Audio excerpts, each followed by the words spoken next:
I was standing at the edge of a clearing that, according to 3 different maps and a GPS unit that had never failed me before, did not exist. By the end of this video, you'll understand why a Forestry Service employee with 14 years of experience walked out of those woods, quit his job 2 weeks later, and has never gone back into a forest again, not even for a picnic. My name's not important, but I'll tell you what I do, or did. I worked for the State Forestry Division out of a small ranger station near Cascade Hollow, Oregon, a town you won't find mentioned in the news for anything except a bad flood back in 1996, and a county fair that still runs every August. My job was simple. Walk the marked trails, check for storm damage, log invasive species, make sure the boundary markers hadn't been messed with by hunters or loggers cutting corners. Routine work.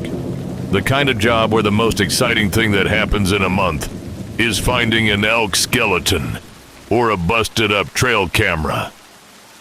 This happened in October of 2019. I remember the year because it was the same fall my daughter started 3rd grade. And I remember thinking, driving out to the trailhead that morning, that I needed to be home by 5 for her piano recital. That detail matters later, so hold on to it. The section I was assigned that day was deep in the Willapa Range, past a logging road numbered FR 4408. One of those Forest Service roads that's really just packed dirt and gravel, barely wide enough for a single truck. I parked where the road dead-ended into a turnaround, grabbed my pack, and started walking the perimeter I'd been given. Nothing unusual. Douglas fir, some western hemlock, thick undergrowth typical for that elevation. I had a paper map, a laminated topographic one issued by the district office, and a handheld GPS unit that cross-referenced satellite data with the same map grid. About 2 hours in, I noticed the trail I was following start to widen. That's not normal. Deer trails narrow. Human trails stay consistent. But this one was getting wider the farther I walked, like something large had been moving through it regularly, wearing the underbrush down in a way that looked deliberate. I figured maybe elk, maybe someone running an ATV off the approved paths, which happens more than you'd think out there. Then the trees opened up, and I was standing in a clearing that was, by my estimate, almost the size of a football field. Perfectly circular. Grass instead of brush. Low and even, like it had been mowed. Except there was no reason anyone would mow grass this deep in restricted forest land. In the center of the clearing was a structure. Low, maybe 4 feet tall, made of stacked stone, arranged in a ring roughly 20 feet across. Not a fire pit. Too large, too deliberate, too old-looking. The stones covered in moss that told me this thing had been sitting there for years, maybe decades. I checked my GPS. According to the coordinates it was giving me, I was standing in the middle of dense forest. No clearing marked, no structure marked, nothing. I checked the paper map. Same story. Just contour lines and green shading for tree cover. Whatever this was, it existed in a place that, on paper, was just trees. I want to be clear about something, because this is where people usually assume I'm exaggerating for effect. I wasn't scared yet. I was curious, maybe a little unsettled, but mostly I was thinking about how I'd report this back at the station. How my supervisor was going to want photos and coordinates for the County Historical Society. Because stuff like this sometimes turns out to be old. Homestead ruins or Depression era. CCC camp remains. I took photos. I logged the coordinates manually. I walked closer to the stone ring. That's when I noticed the smell. Not decay, not animal. Something closer to wet copper and old rain. And that's when I noticed the ground around the ring had been disturbed recently. Not years ago, like the moss suggested, but recently, like something had been dug up or dug into within the last few days. Fresh dirt, darker than the surrounding soil. I crouched down to look closer, and that's when I heard it. A single knock, stone on stone, coming from inside the ring, like someone had tapped a rock against another rock, once, deliberately, the way you'd knock on a door to see if anyone answers.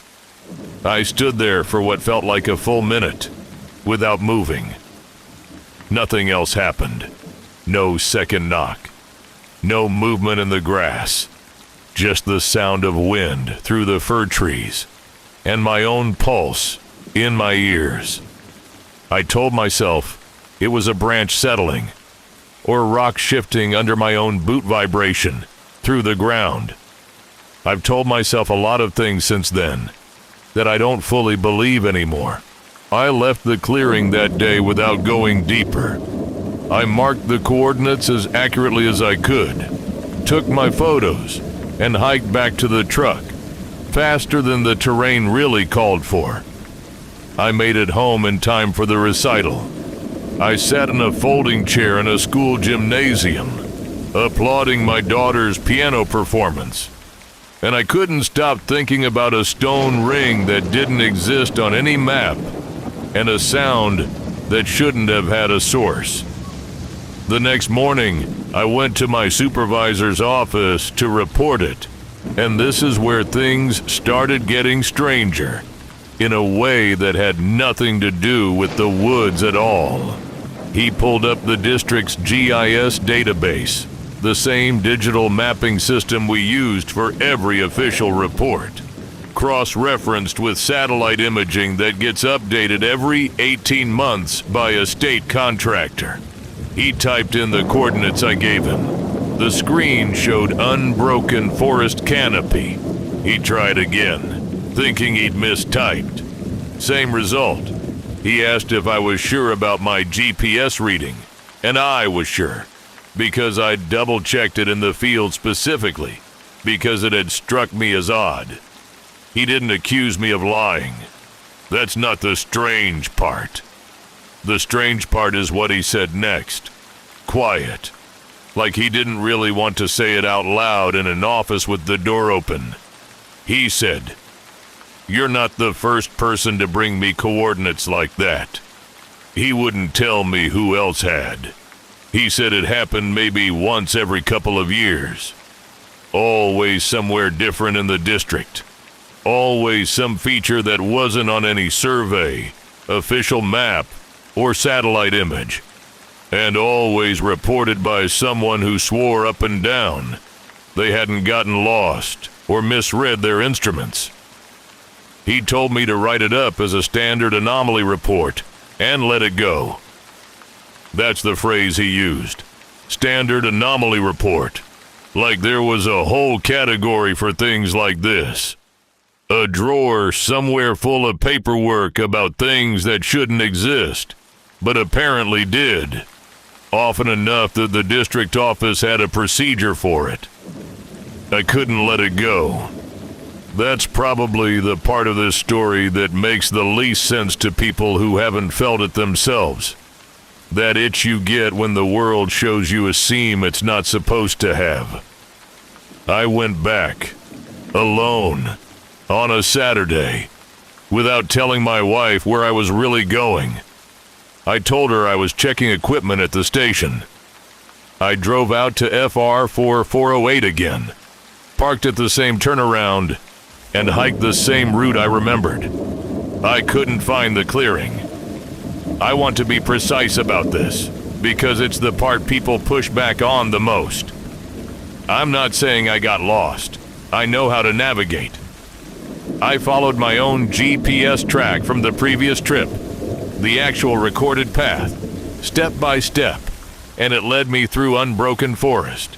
No widening trail, No open field, no stone ring, just trees, exactly where trees were supposed to be, as if the clearing had folded itself back into the landscape the moment I stopped looking at it.